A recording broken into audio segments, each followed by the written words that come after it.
He hadn't spoken a single word in 3 years. Not because he couldn't, but because he refused to. That night, in a candlelit restaurant overlooking Central Park, the man the world called the silent billionaire sat alone again. His dinner untouched his mind somewhere between grief and ghosts. And just when silence felt permanent, a little girl no older than 7 stopped at his table and did something no one had dared to do. She started to talk to him without saying a single word. What she signed next would change everything. Before I tell you what she said, ask yourself this. When was the last time silence told you something you couldn't ignore? Michael Hart was the kind of man whose face appeared on magazine covers but never in family photos. At 45, he was one of New York's richest men, a name that carried power and perfection. His company, Hartwell Industries, built glass towers that touched the clouds. Yet he lived in one of those towers completely alone. People whispered about him in the restaurant that night. Some said he was eccentric. Others claimed he was broken. In truth, he was both. He had not always been silent. Years ago, he was known for his speeches, words that moved investors and inspired crowds. But an accident on a snowy highway outside Chicago had taken everything. His wife, his son, his voice. The doctors repaired his throat, but they couldn't repair what was inside him. Since then, he spoke only through a small tablet, typing what he couldn't bear to say aloud. Every Thursday at 7, Michael dined at the same table by the window at La Vérité, a French restaurant where the waiters knew not to speak unless spoken to. He'd order a glass of Merlot and salmon, with lemon glaze never finishing either. The waitstaff called him Mr. Routine. He called it surviving. That evening, the city outside glittered under light rain. Inside, forks clinked, laughter floated, and Michael's silence grew heavier. Then, in the reflection of the window, he saw a movement, a small figure weaving between tables. A little girl in a yellow cardigan and messy curls. She was holding a notebook, humming softly to herself, as she stopped near his table. He looked away, assuming she was lost. But she didn't move on. Instead, she smiled and raised her hands. At first, he didn't understand. Then he realized she was signing. "Hello? Are you okay?" The words landed like thunder in his chest. No one had ever addressed him like that since the accident. His tablet trembled in his hands as he typed back, "You can sign." She nodded proudly. "My mom says silence is just another kind of music." He almost laughed, though no sound came out. For the first time in years, someone hadn't looked at him with pity, but curiosity. She signed again slowly. "You look lonely." He blinked. The honesty cut deeper than any headline ever written about him. He typed, "Sometimes silence feels safer than people." The girl tilted her head, considering. "Maybe, but you can't hug silence, can you?" He stared at her, unsure how to respond. Before he could type another word, her mother appeared, a nurse named Emily Monroe, still in her scrubs, panic flashing across her face. "Lily," she whispered sharply, reaching for her daughter. "I'm so sorry, sir. She shouldn't bother you." Michael shook his head quickly, typing, "She's not bothering me." Emily hesitated, scanning the words, her expression softening. "She doesn't always know when to stop signing," she explained. "She's deaf." He nodded, eyes drifting back to Lily, who was now signing something else behind her mother's arm. "You should smile more." Emily tugged gently on Lily's hand, and the two left, disappearing into the crowd of diners. But Michael didn't look away. His pulse raced in a way it hadn't in years. Something about her, her lightness, her audacity, had cracked the wall around him. When he glanced down, he noticed a folded piece of paper she'd left on the table. In wobbly handwriting, it read, "If you can't talk, that's okay. I can listen with my eyes." He folded the note carefully and placed it in his jacket pocket. The waiter arrived, asking if everything was all right. Michael simply nodded. For the first time, he took a bite of his food. It tasted different, real. That night, he didn't return straight home. He walked through the city's midnight rain, every step echoing the memory of her tiny hands shaping words out of air. Somewhere between the sound of taxis and thunder, something inside him shifted. He stopped at the edge of Central Park, closed his eyes, and pressed a hand to his throat. For the first time in years, he tried to hum. It was quiet, broken, but it was something. The next morning, the story of the silent billionaire appeared in tabloids again, but none of them knew that the man in the photos had met someone who'd made the world sound different again. Somewhere across the city, a little girl was telling her mother in sign language about the man who smiled without speaking, and though neither of them knew it, yet their lives had just become part of the same sentence, one that had only just begun.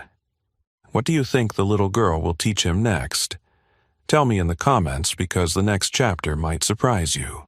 The next afternoon, Michael found himself standing outside the same restaurant, staring through the glass like a man caught between decision and memory. He hadn't planned to come back, but the note Lily left had been sitting on his desk all day, impossible to ignore.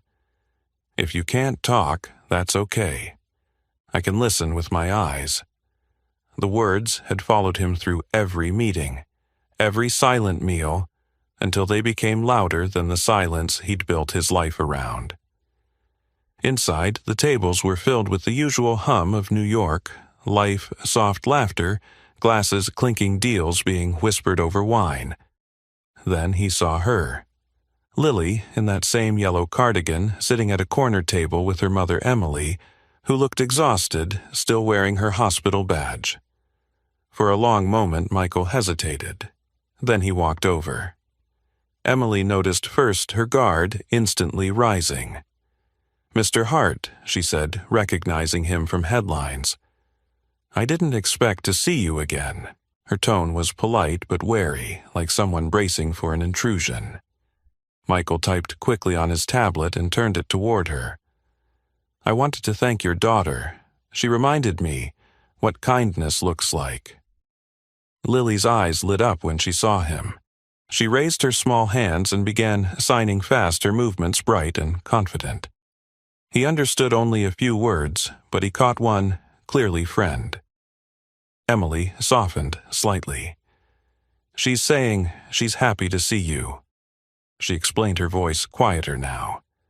Michael typed again. "I'd like to learn to understand her myself."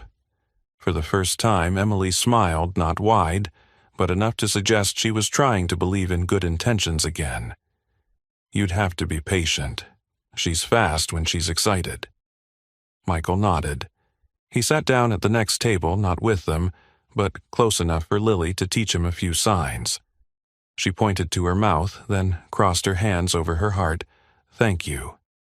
He repeated it, his fingers clumsy but careful. She giggled silently, then corrected his movement. When he got it right, she gave him 2 thumbs up. Over the next few weeks, this became their quiet ritual. Every Friday evening he'd show up, and she'd be there sometimes with her mother, sometimes alone for a few minutes before Emily's shift. He brought flashcards one evening printed with sign language symbols. She brought crayons and drew pictures to help him remember. He learned hello, friend, hope, and family. One night, while Lily was showing him how to sign home, Emily returned from a call, catching them mid-lesson. She watched the 2 of them for a moment before sitting down. "You know," she said softly, "Lily was born hearing, but she got sick when she was 4, meningitis. By the time we caught it, it was too late." Her voice broke slightly and she steadied herself. "She lost her hearing overnight. It broke me more than it broke her. I thought she'd never laugh again, but she did. She always does." Michael listened, his hands still, his chest heavy. He typed, "She's stronger than most adults I know." Emily smiled at that. "She's the reason I still get up every morning." Then, after a pause, "What about you? What makes you get up?" He hesitated before answering. "Habit," he wrote. She nodded, like she understood what that meant. Later that night, as they were leaving, Lily handed him a drawing. She'd made a tall man sitting at a table with a little girl, both smiling. Above them, in uneven handwriting, she'd written, "Silent friends still hear each other." That line stuck with him. It followed him through his penthouse halls, echoing in rooms that once felt safe, but now only felt empty. The next morning, he emailed his assistant, "Find me a sign language tutor." 3 weeks later, Michael could hold short conversations with Lily without using his tablet. They'd sit outside the restaurant near Central Park, surrounded by the smell of roasted chestnuts and the noise of street musicians. Lily would quiz him playfully, fingers flying, and every time he signed correctly, she'd clap in approval. Emily began to look at him differently, not with suspicion, but with something gentler recognition. One afternoon, she thanked him. "She's happier these days. She talks about you all the time. You've given her something to look forward to." He typed back, "She's done the same for me." But as their connection deepened, Emily's worry returned. She'd seen good men turn distant before promises fade, people move on.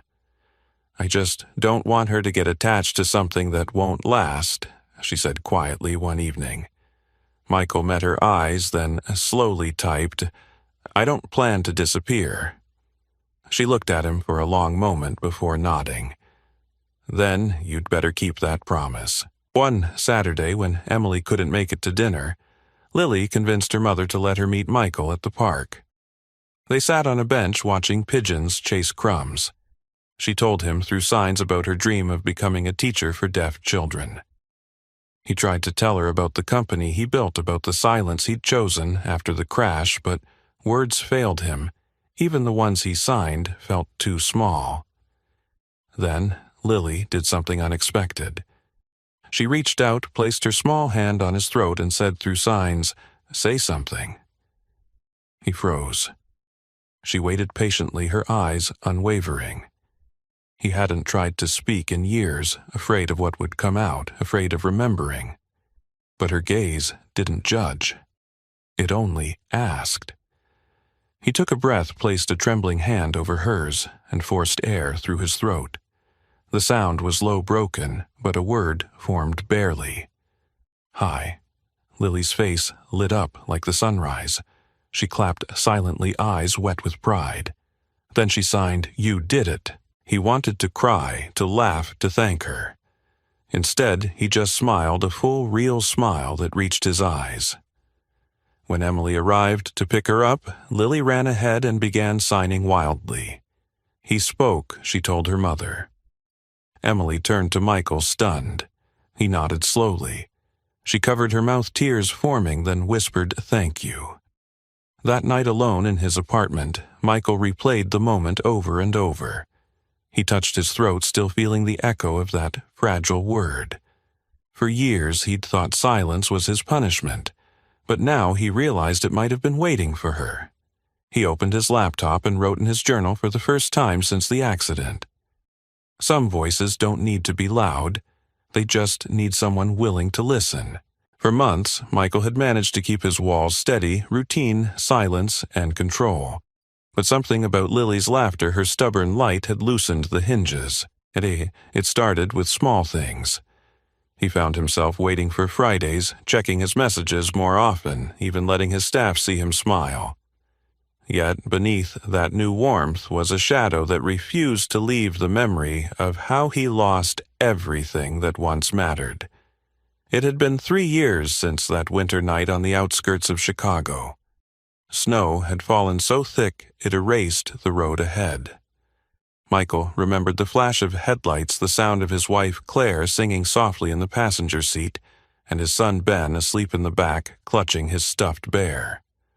They were coming home from a family holiday party. He had been tired, pushing through another work deadline. The storm hit faster than anyone predicted.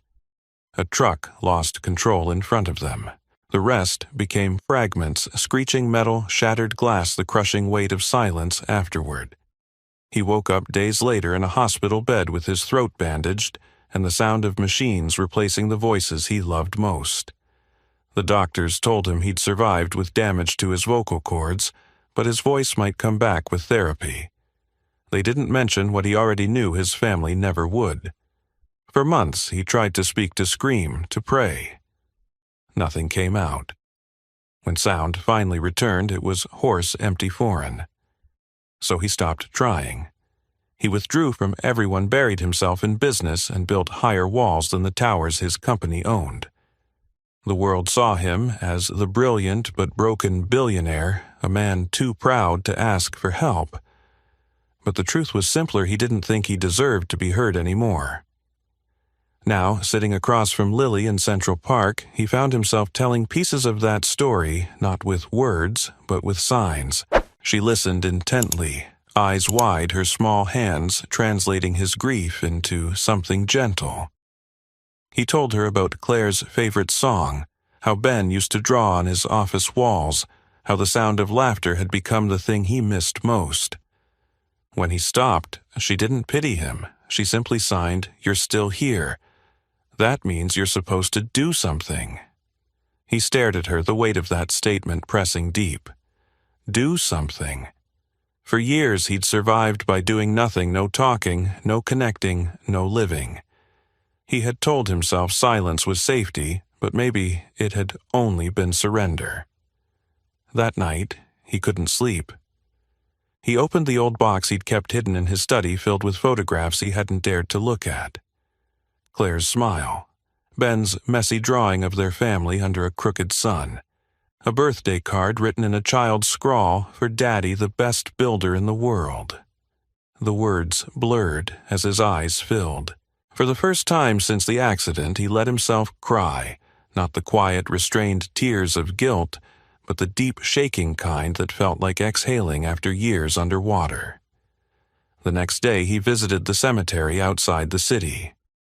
Snow fell lightly, coating the marble headstones in pale white. He placed the drawing at the base of the grave and traced their names with trembling fingers. His voice cracked when he whispered, "I'm sorry." It came out barely audible, but it was enough.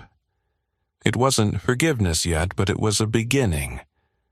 In the following weeks, Lily continued her lessons and Michael continued to learn. He found himself speaking single words again, rough, uncertain, but real. Emily noticed the change too. "You're different," she said one evening when he joined them for dinner. "You look lighter." He typed on his tablet, though his voice trembled as he tried to say the words aloud. "She helped me remember I'm still alive." Emily nodded, emotion flickering in her eyes. She has that effect. She pulls people back from places they don't even realize they've been lost in.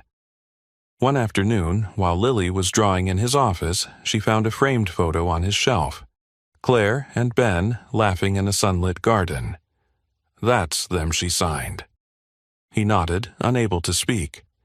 She placed her hand on the frame and whispered in her quiet, childlike voice, "They'd be proud you're talking again." The words hit him like a wave. Proud. The last thing Claire had said before they left that night was, "I'm proud of you no matter what happens." For years, that line had haunted him. Now it felt like permission to move forward. He began spending time at the children's hospital where Emily worked, volunteering to fund a new therapy program for kids with hearing loss. He didn't announce it publicly, didn't want headlines. It wasn't about redemption, it was about purpose. Each time he watched the children learning to communicate, laughing in their silent world, he realized something sound had never been the problem. Fear had. One evening, as the sun dipped behind the city skyline, Lily asked him to join her in something new. "Sing," she signed playfully. He laughed, an actual sound, now raw but genuine. "I can't," he mouthed. She shook her head. "Try." So he did. A soft hum, barely there, but it filled the small room. Lily joined in, tapping her hands gently on the table to keep rhythm. Emily stood at the doorway, smiling through tears. For the first time in years, the silence that once surrounded Michael no longer felt like a prison. It felt like peace. Later that night, as he walked home through the streets of Manhattan, the city lights reflected in puddles left by the rain.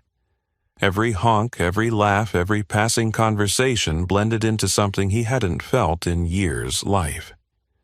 He realized that silence hadn't taken his voice. Guilt had. And now, thanks to a 7-year-old girl who spoke through her hands, he was finally learning how to speak through his heart. He stopped at a corner, pulling out his phone, and wrote a message to Emily. "Tomorrow, I'd like to show Lily something."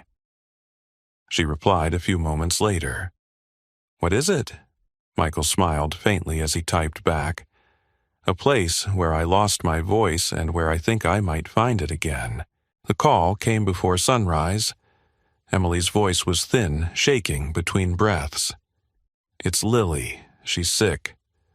I'm taking her to Bellevue now." The line went quiet before he could type a response. Michael didn't think. He grabbed his coat and left the street still half asleep, Manhattan lights dimming into morning gray. When he reached the hospital, Emily stood in the hallway, her face pale under fluorescent light. Her daughter lay behind the glass of the pediatric ward, small, and still a white blanket pulled to her chin. "She woke up burning up," Emily said, her voice cracking. "They're running tests. They think it's viral, but they're checking everything because of her history." She didn't need to say the word. Meningitis. It hung unspoken in the air. Michael nodded, unable to form sound. He typed on his tablet. "What can I do? Just be here," she said quietly. "That's enough." But he wasn't the kind of man who sat by helplessly anymore. While doctors moved in and out, he made a few calls. His private foundation, the hospital's billing office. His legal advisor. By noon, everything was arranged. The tests, the overnight care, the specialists. All of it would be covered quietly, anonymously. When Emily found out, she was furious. "You had no right," she said in a low, trembling voice. "We're not your responsibility." He typed quickly. "It's not charity, it's gratitude." She shook her head. "You can't fix everything with money, Michael. Sometimes people just need you, not your resources." He deleted his next line and tried again. "Then I'll stay." And he did.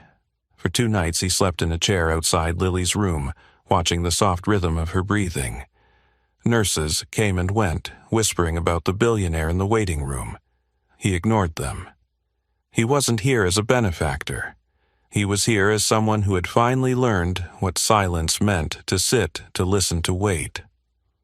On the 3rd morning, Lily opened her eyes. Weak but smiling, she reached up with trembling hands and signed, "Hi, Mr. Hart." He swallowed hard, forcing out the word, his voice rough but certain. "Hi." Emily's tears came fast then, and for a long while none of them spoke. The sound of machines filled the space where fear had been.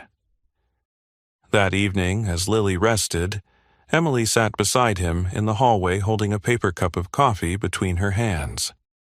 "You've changed," she said softly. He nodded. "She did that." "You could have walked away," she said. "You didn't." He looked at her, then signed slowly. "Family doesn't always share blood." She smiled faintly. "You sound like someone who's finally listening." A few days later, Lily was strong enough to go home. Emily hugged him at the hospital doors. "Thank you," she whispered. He wanted to tell her that thank you wasn't enough, that she and her daughter had given him something he hadn't known how to ask for life again. But the words stayed in his throat unsteady, waiting for their own moment. That night, he sat alone in his penthouse, surrounded by a skyline he had once believed would fill the silence. He opened his laptop and searched for something: music therapy for hearing-impaired children. The results poured in: stories of resilience programs, underfunded kids like Lily learning rhythm through vibration, touch, and light. The idea formed before he could stop it. A week later, Carnegie Hall confirmed the booking. A benefit concert. Not for him, but for every child who spoke without sound. He didn't want his name on it. he wanted the message louder than his past. The invitations went out under a single phrase, the day the music returned. He called Emily that evening. She answered weary from her shift. A concert, she said, surprised. For Lily, he said. The words were soft but sure. She'd love that she replied. But she can't hear music, she can feel it, he said. Maybe that's enough. The night of the concert, New York's winter air was sharp and clean. Inside Carnegie Hall, the lights dimmed to a hush. The stage was simple. A piano, a violin, a small screen above displaying the words, "Some voices don't make sound. They make meaning." When the first notes began low and trembling, the audience seemed to hold its breath. The music swelled rich and aching, filling every corner. In the front row, Lily sat in her yellow cardigan, her hands pressed to her heart, eyes closed. She couldn't hear the notes, but she felt the rhythm through the floor, the vibrations threading through her body. Emily reached over and squeezed her hand. Halfway through the program, the lights softened, and Michael stepped onto the stage. No microphone, no speech. Just him, the piano, and the crowd that had once called him the silent billionaire. He looked out, found Lily in the front row, and smiled. He placed his hands on the keys. For a moment, nothing. Then music, soft at first, hesitant, then stronger. A simple melody, the kind you hum without thinking. It wasn't flawless. It didn't need to be. When the final chord faded, he turned toward the audience and signed slowly, clearly. "Thank you for listening with your eyes." The interpreter repeated his words aloud, but no one in the hall needed them. The applause rose like thunder wave after wave, until it wasn't just sound anymore, it was something larger. Backstage, Emily hugged him tightly. "You did it?" she said. He shook his head, glancing toward the little girl running into his arms. "We did it." Lily pulled a crayon drawing from her pocket and handed it to him, a piano. 2 stick figures and a heart between them. "You found your voice, Mr. Hart," she signed. He looked at her, eyes glistening. "You taught me how." Later that night, after the hall had emptied and the city lights shimmered across the Hudson, Michael walked home. The streets hummed faintly, the kind of background noise he'd once hated, but now found beautiful. When he stepped inside his apartment, it was still quiet, but not empty. He placed Lily's drawing beside a photo of Claire and Ben on the piano. Then, for the first time in years, he sat down and played, not for an audience, not for redemption, but because the music was finally his again. Outside, Manhattan pulsed with life sirens and laughter and wind, but inside the silence no longer hurt. It sang. Spring came softly to Manhattan that year. The city, once hard and gray, seemed to bloom from the cracks. Cherry trees stretched over the park, and the air carried a kind of peace Michael Hart hadn't felt in years. On a bright Saturday morning, he met Emily and Lily at their usual cafe near Central Park. No boardrooms, no bodyguards, just coffee pancakes and laughter that made strangers turn and smile. Lily wore her favorite yellow cardigan now, slightly faded, and signed her order confidently. Michael echoed her with his own hands, his movements slower but sure. When the server asked, "Do you want extra syrup?" Michael smiled and said, "Both." The table erupted in quiet laughter. After the concert at Carnegie Hall, everything had changed, not suddenly, but like light spreading slowly into corners. Michael began receiving hundreds of letters and emails. Parents of deaf children, teachers, doctors, people who'd seen the story and wanted to believe that kindness could still move the world. Instead of forwarding the messages to his assistant, he read every one. Some he answered himself. Some he carried to Emily. They met one afternoon at a co-working space overlooking Broadway. Emily still wore her scrubs hair, tied back, eyes tired but bright. Michael placed a folder on the table labeled the Lilly Foundation for Silent Voices. She blinked, surprised. "You named it after her?" He nodded. After both of you. She hesitated, emotion catching her voice. What does it do? He smiled faintly. Whatever you tell me it should. Emily leaned forward. Then it should help families who can't afford therapy or tech. And schools, most don't even have interpreters. Kids fall behind not because they can't learn, but because no one's speaking their language. He wrote her words down like gospel. By the end of that meeting, they had a plan, a nonprofit dedicated to giving every child with hearing loss access to communication, community, and music. The motto was short, let silence speak. 3 months later, the first listening studio opened in Queens, a small, bright center with soundproof walls, tactile learning tools, and a piano that lit up with every note. Lily was the first to press a key, her small fingers sending color across the room. Parents watched as the vibrations pulsed through the floor. Some cried quietly, some just smiled through tears. Emily, now the director, guided families through paperwork explaining programs and grants. She didn't stand on ceremony. She met people at eye level. We're not saving anyone, she told a reporter. We're meeting them where they already are. Michael spent most days behind the scenes. He visited classrooms, met therapists, signed every approval form himself. At Hartwell Industries, he began teaching sign language once a week to his executives. The first session was awkward. These were men and women who could buy skyscrapers, yet their hands trembled over the alphabet. By the end, when one of them signed "Thank you," Michael responded always. He realized then that leadership had less to do with power and more to do with presence. One evening, he and Emily attended a small fundraiser for local schools. As she spoke on stage about accessibility, he stood in the crowd, watching her hands move gracefully as she interpreted her own words. He thought of Claire, his late wife, and how proud she would have been to see this moment. When Emily finished, she found him near the exit, his expression soft. "You don't like being the center of attention, do you?" she teased.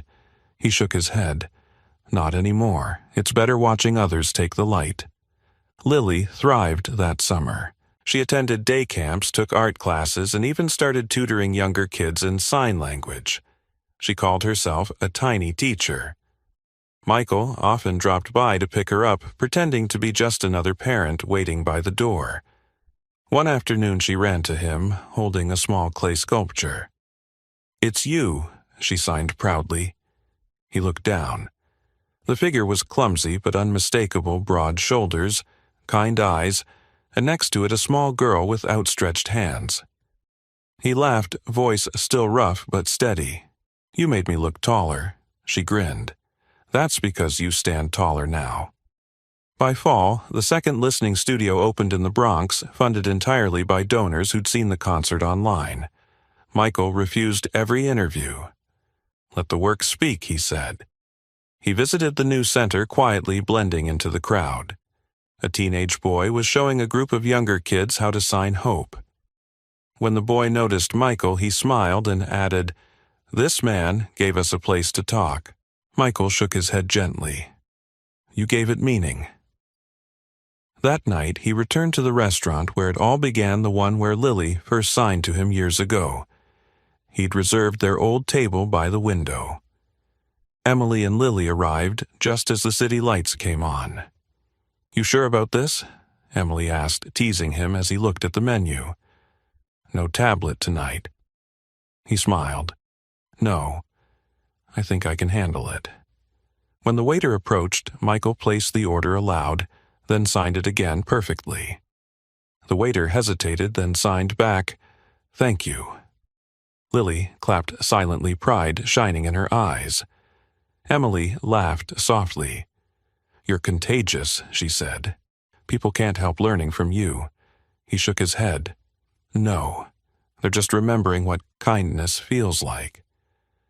After dinner, they walked through Central Park, the air crisp and clean. Lily ran ahead, chasing the last fireflies of the season. "She's fearless," Emily said quietly. "You gave her that." He looked at her, his expression thoughtful. "No," he said. She gave it to me. They stopped near the same bench where he and Lily had once sat when she taught him to sign home. He sat down, listening to the city hum around them. "Do you ever think," he asked softly, "that silence isn't empty? Maybe it's just full of things we haven't learned to hear yet?" Emily nodded, tears glinting. "Maybe that's why you lost your voice," she said, "so you could finally listen." He smiled, eyes on the skyline. "Then, I guess I got lucky." A week later, the foundation launched its final project of the year, a national grant for deaf education programs. The announcement video showed clips of children signing teachers smiling, and a quote from Michael at the end. "Your voice is not measured in volume, but in how many hearts it reaches." The response was overwhelming. Schools across the country applied. Donations poured in. But what mattered most were the letters, the ones written by children in crooked handwriting, thanking him for teaching grown-ups to listen. That winter, he returned to his piano. The photo of Claire and Ben still sat above it. Beside a drawing, Lily had made a tree with roots shaped like hands. He played quietly, not for grief, but for gratitude. When he stopped, the apartment was silent, but it was a living silence, warm and whole. His phone buzzed with a message from Lily, a short video of her signing, "Good night, Mr. Hart." "Thank you for hearing me." He smiled, typed back one word, "Always." Outside, snow began to fall.